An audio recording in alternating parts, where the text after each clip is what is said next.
নমস্কার, সন্ধ্যে 7টায় আমি অয়ন। বদলের বাংলায় অনুপ্রবেশ হোক বা সীমান্ত সুরক্ষায় জিরো টলারেন্স। এখনো পর্যন্ত বিএসএফ কে 1000-এর বেশি একর জমি রাজ্য দিয়ে দিয়েছে। 2 মাস সবে পূর্ণ হয়েছে, সেই 2 মাস পরেই একেবারে 1000-এর বেশি একর জমি দিয়ে দেওয়া হলো বিএসএফ কে, যা বহু বছর ধরে অনুপ্রবেশ, নিরাপত্তা এই সব নিয়ে প্রশ্ন তুলে দিয়েছিল। কাঁটা তারের ফেন্সিং দিতে দেওয়া হতো না, এরকম অভিযোগ উঠেছিল আগের সরকারের আমলে। সরাসরি চলে যাব প্রতিনিধি আবিরের সঙ্গে কথা বলবো। আবির, কোন কোন জেলায় কত বেশি করে একর জমি দেওয়া হলো বিএসএফ কে? দেখো, 9টা জেলায় প্রায় 172 কিলোমিটার অংশ জুড়ে 1024.75 একর জমি তা রাজ্য সরকারের তরফ থেকে বিএসএফ এর হাতে তুলে দেওয়া হলো।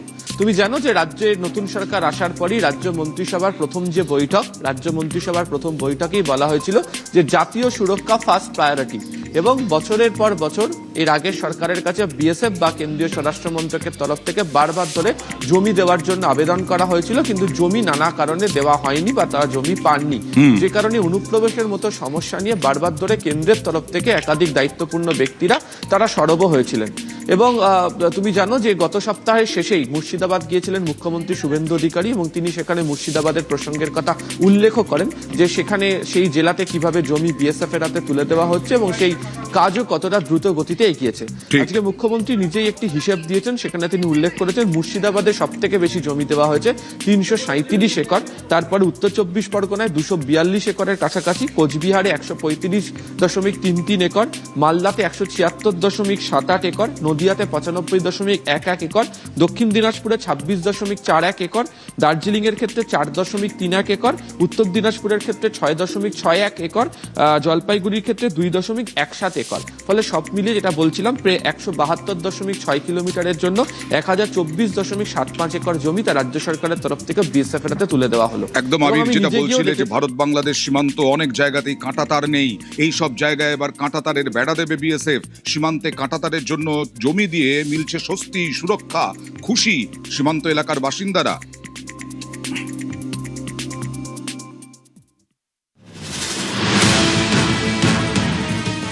আমাদের খুবই ভালো লাগছে, কারণ চোরাচালানকারী যেভাবে বৃদ্ধি হয়েছে তাতে এটা রোখা যাবে টাকাটা দেওয়ার মাধ্যমে। এখন নতুন সরকার এসেছে, আর কোনো সমস্যা নেই, খুব তাড়াতাড়ি শীঘ্রই কাঁটাতারটা হয়ে যাবে মনে হচ্ছে। আমাদের যদি বেড়াকাটাটা হয়ে যায় তাহলে আমরা অনেক সুরক্ষিত থাকবো আর কি।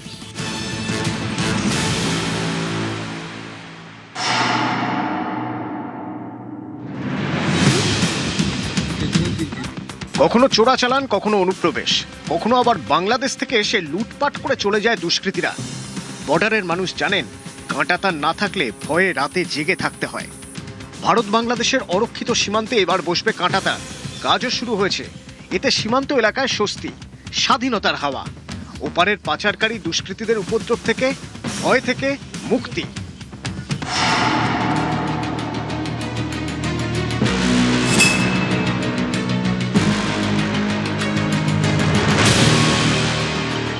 দেশভাগের সময় মালদা পূর্ব পাকিস্তানের অংশে পড়ে। এখানে 18ই আগস্ট স্বাধীনতা দিবস পালন হয়। যখন 1947 সালে যখন ভারত হয়, মালদা ডিস্ট্রিক্টটাকেও নেওয়া হবে। পাকিস্তানের মধ্যে 3টা ডিস্ট্রিক্টকে মনে হয় নেওয়া হবে, কিন্তু এই জন্য আমাদের এখানকার যারা বিশিষ্ট ব্যক্তি ছিল ওরা বহু লড়াই করে 3 দিন পরে আমরা স্বাধীনতা পেয়েছি। শোনা কথা এগুলো আমাদের। এমন একটি জেলার প্রায় 33 কিলোমিটার সীমান্তে কাঁটাতার নেই। রাজ্যে পালা বদলের পর এবার এই অংশে কাঁটাতার দেওয়ার কাজ শুরু হয়েছে। ওল্ড মালদার মুচিয়ায় নিজে থেকে এগিয়ে এসে জমি দিচ্ছেন মানুষ। আমি দাঁড়িয়ে রয়েছি মালদহের ভারত বাংলাদেশ সীমান্ত, পুরাতন মালদহের মুচিয়া এলাকায়। ভারত বাংলাদেশের একদম সীমান্ত ঘেঁষা এই গ্রাম, এখানে বেশ কিছু এলাকা কিন্তু এখনো কাঁটাতার বিহীন। এই এলাকা দ্রুত কাঁটাতার হোক চাইছেন এলাকার বাসিন্দারা।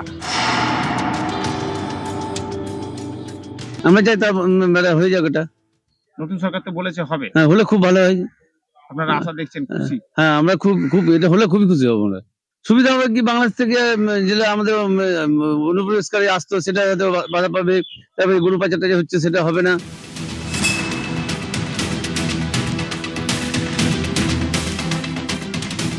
দেশভাগের সময় পূর্ব পাকিস্তানের অংশ ছিল মুর্শিদাবাদ। 15ই আগস্টের দুদিন পর মুর্শিদাবাদকে ভারতের অংশ বলে ঘোষণা করা হয়। মুর্শিদাবাদের প্রায় 42 কিলোমিটার সীমান্ত এলাকায় কাঁটাতার নেই। সেখানেই এবার কাঁটাতার বসানোর জন্য বিএসএফকে দেওয়া হয়েছে প্রায় 39 একর জমি।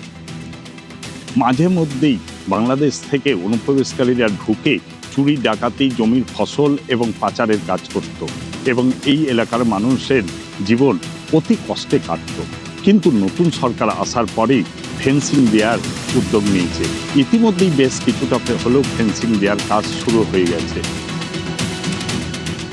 সীমান্তে কাঁটাতার দেওয়া হোক, বর্ডারের মানুষরা চেয়েছেন বহুদিন ধরে। অবশেষে মিলেছে ভরসা, স্বস্তি। আমাদের খুবই ভালো লাগছে, কারণ চোরাজ চালানকারী যেভাবে উদ্বুদ্ধ হয়েছে তাতে এটা রোখা যাবে তার কাটা দেওয়ার মাধ্যমে, এবং অনুপ্রবেশকারীও খুব যেহেতু ভারতে প্রবেশ করছে সেটা বন্ধ হবে।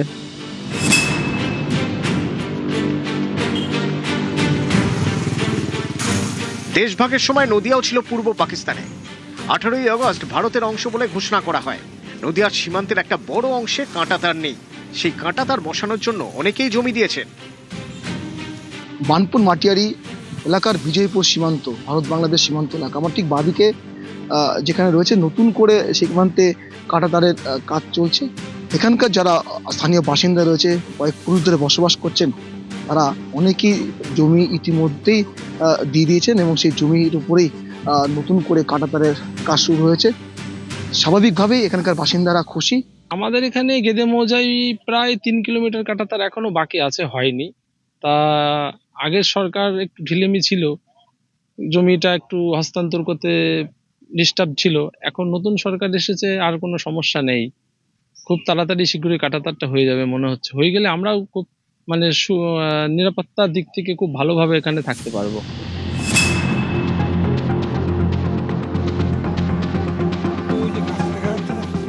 জলপাইগুড়ি জেলার দক্ষিণ বেরুবাড়ি, পাশেই বাংলাদেশ। সীমান্ত এলাকার প্রায় 19 কিলোমিটার অংশে কাঁটাতার নেই। সেখানে কাঁটাতার বসানোর জন্য জমি দিয়েছে প্রায় 65টি পরিবার। ইতিমধ্যেই এখানে ল্যান্ড ডিমার্কেশনের প্রক্রিয়াও শুরু হয়ে গেছে। এই এলাকার বাসিন্দাদের বক্তব্য, এই এলাকায় কাঁটাতারের বেড়া হলে পরে শুধু তাদের নিরাপত্তা বা দেশের নিরাপত্তা নয়, একটি দীর্ঘদিনের সমস্যাও মিটে যাবে। এই দীর্ঘদিনে একটা সমস্যা ছিল, এই সমস্যাটা ইতিমধ্যে মিটে গেছে। এখানকার মানুষ তার কাটার বেড়া, বর্ডার রোড, বাড়িঘর রেখে যখন দিচ্ছে, তখন আনন্দের সহিত সবাই জমির এনওসি দিয়ে দিচ্ছে, মাপযোগ্য হয়ে গেছে, পিলারিংও হয়ে গেছে।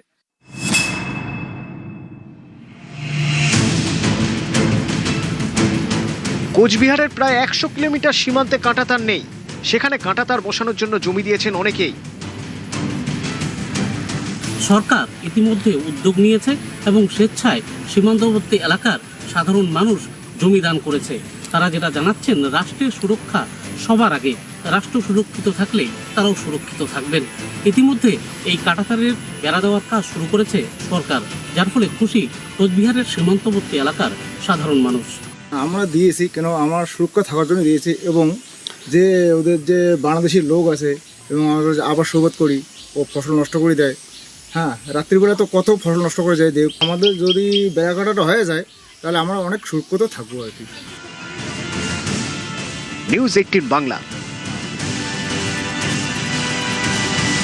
সীমান্তে নজর, সীমান্তে স্বস্তি। শুধু খুশি নন সীমান্ত এলাকার মানুষেরা, তারা দেশের জন্য জমি দিতে তৈরি।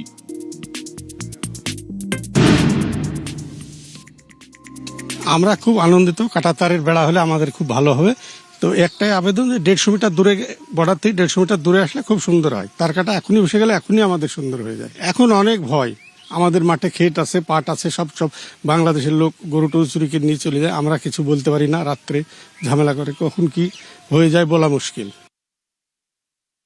আমরা ফেন্সিং এর পক্ষে। আমরা এতদিনে কেন এখানে এরকম কাঁটাতার দিতে পারা যায়নি কেন? সরকার করেনি, অনুমতি দেয়নি, হয়তো করেনি। বছরে কোনোদিন সরকার আপনাদের সাথে কথা বলতেও আসেনি? না, আমাদের সঙ্গে বলতে আসেনি। আমরা এটা দিয়ে জমিদার জন্য প্রস্তুত। আমরা, আপনারা চাইছেন যে বাংলাদেশ যেন এতটুকু জমি না পায়? হ্যাঁ, আমরা ওটাই চাইছি। বাংলাদেশের লোক যাতে এইদিকে না আসতে পারে, আর আমরা যাতে আবার সুবিধাভাবে এইদিকে করতে পারি। জলঙ্গি বিধানসভার মধ্যে সীমান্ত গা লাগোয়া এই সরকারপাড়া গ্রাম। এখানকার গ্রামের বাসিন্দারা বলছেন যে কাঁটাতার দেওয়া হোক, কোনো অসুবিধা নেই। অতীতে এমন কিছু ঘটনা ঘটেছে যার জেরে এখানকার মানুষজনকেও কিছুটা হলেও ভয়ের মধ্যে দিন কাটাতে হয়েছে। আর জমি দেওয়ার প্রসঙ্গেও তাদের যে অতীতেও কোনো আপত্তি ছিল না সেই প্রসঙ্গের কথাও তারা বারবার ধরে উল্লেখ করেছেন। তবে তাদের একটাই শর্ত, যেখান থেকে কাঁটাতারের বেড়া দেওয়া হোক তাতে যেন ভারতের মধ্যে থাকা সমস্ত জমি ব্যবহার করার সুযোগ পাওয়া যায়। তবে নিরাপত্তার স্বার্থে, জাতীয় সুরক্ষার স্বার্থে তারা জমি দেওয়ার জন্য সম্পূর্ণভাবে প্রস্তুত হয়ে গিয়েছেন। পালাবদলের পর সীমান্ত নিয়ে যথেষ্ট জোর দিচ্ছে সরকার, আর বিএসএফকেও যথেষ্ট ছাড় দিচ্ছে রাজ্য সরকার। আর সেই কারণেই বারবার বিএসএফ এর বিভিন্ন কর্তারা তারা সীমান্ত পরিদর্শন করছেন, যেমন ডিজি বিএসএফ সীমান্ত পরিদর্শনে, বিশেষ করে সুন্দরবন এলাকার ভারত বাংলাদেশ সীমান্ত। এই বিষয়ে কথা বলেছিলাম আমরা কমলিকা সেনগুপ্তর সঙ্গে।